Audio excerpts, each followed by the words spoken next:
लिए चलते हैं जहां पर टोंक से सचिन पायलट ने नामांकन दाखिल किया है। आज दूसरा दिन है और टोंक जिले से सचिन पायलट ने हुंकार भरी है। नामांकन आज उन्होंने दाखिल किया है। टोंक से कांग्रेस प्रत्याशी सचिन पायलट ने आज अपना नामांकन दाखिल किया है। नामांकन दाखिल कर दिया है। रेस्पॉन्स कैसा लगा आपको टोंक की जनता? मुझे तो हमेशा यहाँ पे जब भी मैं आया हूँ दौरे करने के लिए रेस्पॉन्स अच्छा रहा है। और अच्छी बात यह कि यहाँ के लोग जो जुड़ाव है ना वो एक तरफा कभी होता नहीं है। तो हमने भी लोगों को जोड़ा है, लोग भी हमसे जुड़े हैं, काम भी हुए हैं। सबको विकास जो मैं करा सकता था मैंने कराया, कुछ अगर बचा भी आगे कराएंगे। लेकिन मुझे लगता है कि माहौल अच्छा है पार्टी के पक्ष में और अच्छे बहुमत के साथ सरकार हम लोग बनाएंगे। पूरे चुनाव में पार्टी की बड़ी जिम्मेदारी आपके ऊपर होगी। अभी जो गारंटी रैलियां निकालने वाली हैं उसकी भी जिम्मेदारी आपको दी है। आप अपने नगर अध्यक्ष, जिला अध्यक्ष, ब्लॉक अध्यक्ष को साथ लेकर आए, अब नैया इनके हवाले कर दिया। इस संगठन से ऊपर कोई नहीं है। संगठन जो है, हमारे जिला अध्यक्ष जी खड़े हैं। संगठन है तो नेता है, संगठन है तो पद है, संगठन है तो कुर्सी है। अब मैं सिर्फ पद और कुर्सी की बात करूँ, संगठन की बात नहीं करूँगा तो पार नहीं पड़ने वाली है ना। तो संगठन को महत्व देना मैं समझता हूँ बहुत इंपॉर्टेंट है।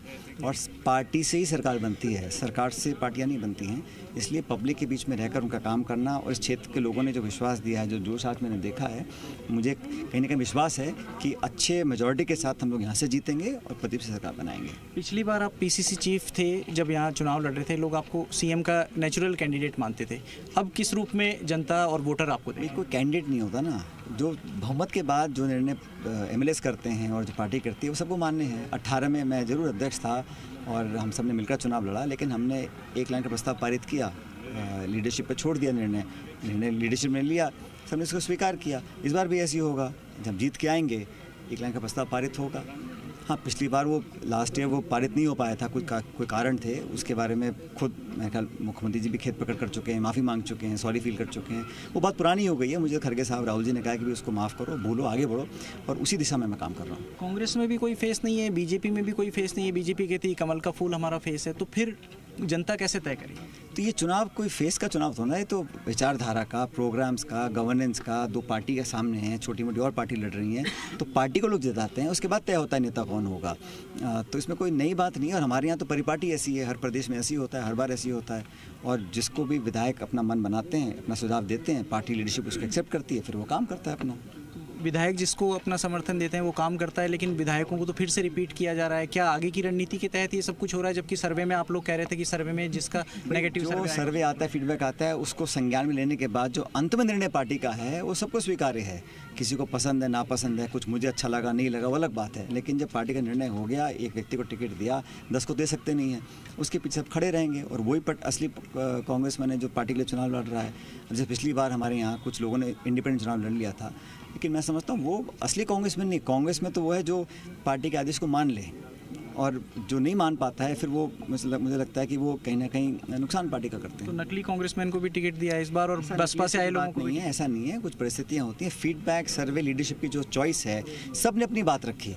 एंड में जो निर्णय पार्टी ने कर दिया, जिसको भी टिकट देना चाहती पार्टी दे, हम सब मिलकर जिताएंगे। वही असली कांग्रेस मैंने जो पार्टी के निर्णय को स्वीकार कर पार्टी के लिए काम करे और बहुमत में आएंगे, तभी तो पार्टी आगे बढ़ेगी। आपके जो कैंटर में आपके साथ नेता सवार थे, वो तस्वीर क्या चीज़ दिखा रही थी? हरीश मीणा, बैरवा जी, खंडार वाले, रघु शर्मा, बाकी सारे नेता आसपास के ज़िले के हमारे साथी हैं। हम सब मिलकर काम किया है।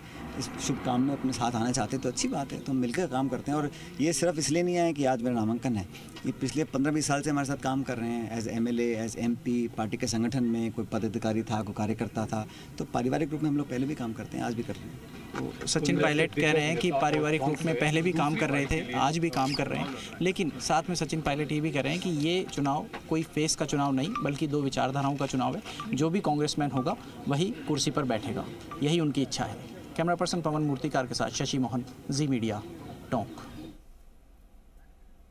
तो ये सचिन पायलट की जी राजस्थान से खास बातचीत। नामांकन के बाद उन्होंने बातचीत की और उन्होंने संगठन को ही पावर बताया, शक्ति बताया। उन्होंने कहा कि जो भी आगे की रणनीति होगी, जो पूरी टीम मिलकर करेगी, पूरी पार्टी मिलकर करेगी, उसके बाद जो निकलकर सामने आता है वो सबको मंजूर होगा। तो यहाँ पर टोंक जिले से आज सचिन पायलट, कांग्रेस प्रत्याशी सचिन पायलट ने अपना नामांकन दाखिल किया। और इससे पहले हमने आपको तस्वीरें दिखाई थी किस तरीके से उन्होंने शिवजी के मंदिर जाके पूजा अर्चना की नामांकन दाखिल करने से पहले। और उसके बाद में उन्होंने आशीर्वाद लेकर अपना नामांकन दाखिल किया। आरओ ऑफिस तक वो पहुंचे जहां पर उनका रोड शो था। रोड शो में काफ़ी भारी तादाद में लोग वहां मौजूद नजर आए, लेकिन अंदर अगर जाने की प्रक्रिया की बात होती है तो वहां पर सिर्फ 4 लोगों को ही, सचिन पायलट को मिलाकर 5 लोग ही अंदर दाखिल हो सकते हैं।